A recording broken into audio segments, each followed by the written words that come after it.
Ever wondered whether your emails should sit on a European server or in a Google data center? In this video, I'll compare Proton Mail to Gmail to see which one actually protects your inbox and your privacy. We'll go through these 10 topics to directly compare the two email platforms and see which one comes out on top. And of course, I'll give you my honest verdict in the end. Alright, let's get started. Privacy is where Proton Mail stands out the most. Emails are end-to-end encrypted so that not even Proton can view them. On the opposite end of the privacy scale, you have Gmail, which Google claims doesn't scan your emails for advertising purposes. Right. Proton Mail proves their commitment to security by using open source software that's regularly audited by third parties. Google doesn't. With Proton Mail, you have the much stronger Swiss data protection law compared to the less regulated US laws that give smaller penalties and with enforcement split among agencies. Across Europe, many companies now list Proton Mail in their compliance documentation because it meets GDPR by design standards. Many here in Denmark, where I live, have started thinking twice before sending important information to a Gmail account because they believe the data will be shared with big tech with no protection of privacy. In fact, it's beginning to be a bad look to still be using Gmail. The reason is somewhat attributed to the current geopolitical situation, but the trend has been a long time underway from before the current US administration. In Gmail, you can choose to have automatic filtering or set up filtering manually with custom filters and labels. I've always felt the automatic filtering system in Gmail was annoying, since I was never 100% sure where to find which email. In Proton Mail, you only have the option to manually set up your filters, since your emails are encrypted and Proton therefore can't scan and sort them for you. So you need to put in the time and effort to set it up yourself. But I don't mind doing the work to avoid sharing my data with big tech. Plus, the end result of having all my emails perfectly sorted is very satisfying. As an addition to filters, Proton also offers labels to visually highlight emails of your choice. You get 15 GB of free storage with Gmail, if you don't count the potential personal data they can harvest. In Proton Mail, you only get 1 GB for free. After that, you have to purchase a Proton Mail Plus plan to get 15 GB of storage. In my opinion, the price is fair for end-to-end encryption and safeguarding my personal data. If you'd like to support this channel, you can get a 40% discount on a yearly plan using my affiliate link, which means €3 per month. Or if a year is too big a commitment, you can find a link to a monthly plan with a 20% discount in the description. Before switching to Proton Mail, I was using both Gmail and Google Workspace. I was generally happy with both Gmail and Google Workspace inboxes for everyday use. However, it was quite annoying to have two separate places to check my emails. Plus, extra email addresses in Google Workspace costs extra for each. This is much better with Proton Mail, since all my different emails are present inside the same email client. And I also get 10 email addresses and one custom domain included in the Plus plan, instead of having to pay for each new email address in Google Workspace. Lastly, I can't speak of Proton Mail without mentioning Proton Pass, which you get included both a free and paid plan.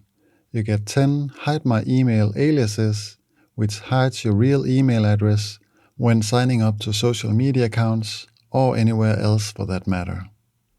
Learn more about Proton Pass in my separate Proton Mail review on this channel. The search field in Proton Mail is quite annoying to use, so in comparison, Gmail wins in my opinion. What happens is, when you click the search bar in Proton Mail, it just activates it. So you can't just press down and mark your text. You have to click first and then edit the text. It sounds like a small thing, but when you search many times a day, it adds up. The Gmail search field is better since you can mark the search text by clicking and dragging once, so it just feels faster and more responsive to use. And you can search for large emails in Gmail and even input the exact email size, which is great for reducing the size of your inbox. This is unfortunately not possible with Proton Mail. When experiencing Proton Mail's spam filter for the first time, I thought Gmail did a much better job at catching spam. However, I've learned that Proton Mail's spam filter uses machine learning and therefore becomes better the longer it's used. Proton explains that you can improve the spam filtering by using the spam, block, and allow lists, so expect to spend some time checking your spam folder to double-check if any emails are wrongfully marked as spam in the beginning. Currently, after 9 months with Proton Mail, I'm experiencing that the spam filter has improved significantly and that the rate of spam emails that pass to my inbox are much fewer than before. You get a bit more inbox layout customizations in Gmail compared to Proton Mail, like for instance, unread, important, or start first, or showing the reading pane to the right or below the inbox. In Proton Mail, you just get the basic options like layout in columns or rows and comfortable or compact email density. However, the Proton customizations are enough for my needs, so we are far from any deal breakers here. Oh, and last but not least, you get Conversation View for both inboxes. In Proton, you just have to enable it under Settings, Messages, and Composing, and click the conversation grouping. The same is true for both mobile apps. Proton Mail doesn't have any AI features built in. However, you do get their writing assistant called Scribe when upgrading to a Duo, Family, or Business plan. Proton Scribe does not train on your inbox's data, and it's more of a writing assistant than a fully fledged LLM like Gemini, but it can be useful for drafting emails and making them more or less formal. In Gmail, you can enable Smart Compose and Smart Reply, which helps you write replies to emails. For full Gemini AI integration, though, you have to buy a Google Workspace or Google One AI Premium plan. Personally, I would never let an AI read my emails, since that would be just another way of sharing my data with big tech, whereas for you it might be a vital tool in your everyday life. Not judging here. Gmail is very well integrated with all other Google products like Google Drive, Google Meet, Google Calendar, and so on, which is very convenient. This is not the case with Proton Mail, which doesn't even have Proton Drive available, which would have been convenient. But you do get Proton Pass, as mentioned earlier, which email aliases are delivering emails to the Proton Mail inbox. With Gmail, it's also very easy to accept a meeting invite and add it to your calendar with just a click.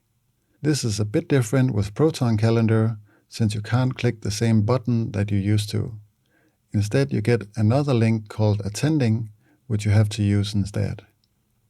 All in all, I'm very happy to have made the switch to Proton Mail, and I'm certain that I won't be going back to Gmail again. Yes, Proton Mail requires a bit of work, particularly with the filtering system and also spam management if you're migrating your existing email addresses. But I think Proton Mail is worth the effort, considering the increased privacy as well as the convenience when using multiple email addresses and custom domains. So if privacy and EU-grade data protection are non-negotiable, Proton Mail is a clear winner. However, if you rely on AI to compose your emails and need deep Google ecosystem integration, then Gmail or Google Workspace will be the right choice for you. I'm curious, which do you prefer? Let me know in the comments. Remember, if you want to support this channel, I greatly appreciate you using my affiliate link when signing up. You get 40% off a yearly subscription using this link. This is it for this video. If you liked it, please give it a thumbs up. If you loved it, feel free to subscribe for more content like this.